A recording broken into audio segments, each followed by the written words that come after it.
Europe 1. Vous écoutez Culture Média sur Europe 1 et Thomas Hill. Ensemble, nous découvrons le hors-série Paris Match, les femmes du clan Kennedy en kiosque actuellement avec Jérôme Béglé et Marc Brincourt. Et je vous conseille de nous suivre en vidéo sur europe1.fr. On vous dévoile quelques très belles photos qui se trouvent dans ce hors-série Paris Match. Il est magnifique ce hors-série de Paris Match, mais il faut aussi parler de Paris Match tout court. Est-ce que vous utilisez d'ailleurs encore la formule, le poids des mots, le choc des photos, ou c'est de la vieille histoire ça ? On ne l'utilise pas dans notre communication extérieure, Ouais. encore qu'on pourrait la réexhumer, mais en tout cas, c'est ce qui c'est le ciment qui nous fait décider de passer tel ou tel sujet, d'avoir des photos fortes et un texte qui ne le soit pas moins. Et vous êtes un cas vraiment à part dans la presse Paris Match, c'est presque inclassable parce que vous pouvez faire à la fois votre une semaine sur le conflit israélo-palestinien par exemple, et puis 2 semaines plus tard sur Stéphane Plaza ou Ségolène Royal. Il n'y a aucun autre magazine, je crois, dans la presse qui fait un tel grand écart. Non, d'ailleurs, on n'est pas classé comme... On n'est pas un news magazine. Les news Ouais. magazine, c'est la famille de l'Express, du Point, de l'Obs, etc. Nous, on est ce qu'on pourrait qualifier un picture magazine.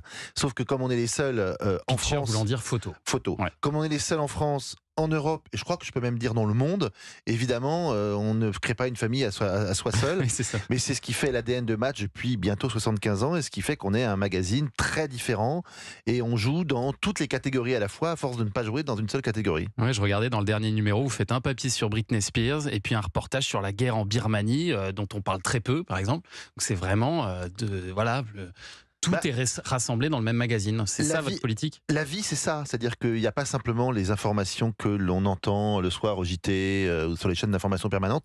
Il y a autre chose. Le point commun de Match, moi j'en vois en tout cas 2 à tous ces sujets. D'abord, un sujet Match, c'est d'abord une double, voire 2, voire 3, voire plus photos.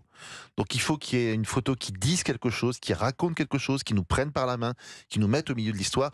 Et deuxièmement, c'est de rentrer par des personnages. Ouais. Une histoire, des pages d'histoire qui se tournent devant nous, ce sont des hommes et des femmes qui les font.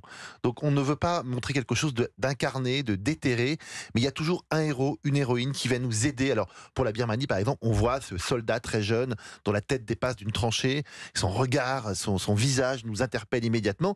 C'est un personnage inconnu, anonyme en tout cas, mais il est nécessaire pour d'abord être un sujet dans Match, mais aussi pour aider nos lecteurs à comprendre ce qui se passe là-bas. Et c'est pour ça aussi que la plupart du temps, vous aurez en une un visage, une personnalité forte, mais il vous arrive de faire ce que vous appelez, Marc Brincourt, une sacrifiée. Qu'est-ce que c'est une sacrifiée ? Une sacrifiée. Alors, pour revenir au style de couverture de Paris Match, beaucoup, quelquefois, s'étonnent que, évidemment, on met... d'ailleurs, nos détracteurs, je dirais, entre guillemets, les concurrents disent Paris Match est un journal people. Évidemment, non. Parce que, pourquoi ? Et c'est pas public ou voici, quoi. Pas du tout. Je veux dire... Après, on va pas se cacher. C'est vrai que Paris Match a fait dans ses couvertures ce qu'on appelle des planques, la paparazzade, mais toujours une paparazzade, disons, avec une information derrière. Par contre, c'est vrai que quand je parle de couverture sacrifiée, on va parler de Haïti, par exemple. Le tremblement de terre à Haïti, le tremblement de terre au Japon, le tsunami.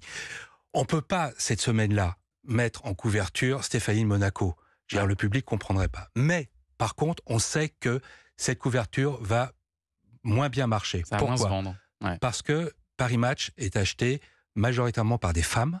Paris Match est un magazine qu'on garde chez soi. C'est pas quelque chose qu'on lit et qu'on jette. On le laisse sur la table, on revient dessus, on relit, on regarde les photos. Donc, la mère de famille qui va acheter Paris Match, si elle voit que la couverture est trop anxiogène, elle préférera ne pas l'acheter. C'est D'accord. aussi bête que ça. Donc, c'est vrai que j'appelle ça une couverture sacrifiée. Pourquoi ? Parce que on est obligé de le faire, enfin obligé. Disons que c'est Sacrifié notre sur métier. l'autel de l'actualité. Voilà, Exactement. On sait qu'il ne va pas marcher, mais on doit Ouais. être au rendez-vous avec l'actualité. Il se vend aujourd'hui 500 000 exemplaires de Paris Match chaque semaine, avec une grande différence d'un numéro à l'autre, Jérôme Béglé. Oui, par exemple, on est très réputé pour les numéros d'Inécro. Lorsque Jane Birkin est morte à la fin du mois de juillet, c'est une vente qui sera l'une des meilleures de l'année. Voilà. Et évidemment, quand on fait des couvertures plus actus, plus anxiogènes, ce que disait à l'instant Marc Brincourt, la vente est moindre. Et il faut savoir jouer dans ce canal entre le point bas et le point haut. Jeudi, qui sera en une de Paris Match ?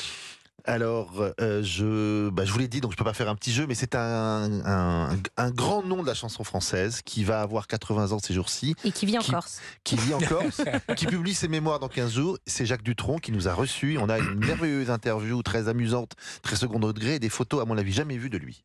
Très bien. Ah, ça donne envie, hein, vivement jeudi, effectivement. Restez avec nous, Jérôme Béglé, Marc Brincourt. Dans un instant, vous allez assister au journal de celui qui a comme devise le poids des mots, le choc des infos, le journal des médias de Julien Pichenet. Dans bientôt un instant, bientôt en une. L'émission référence sur les médias, c'est Europe 1 Culture Média.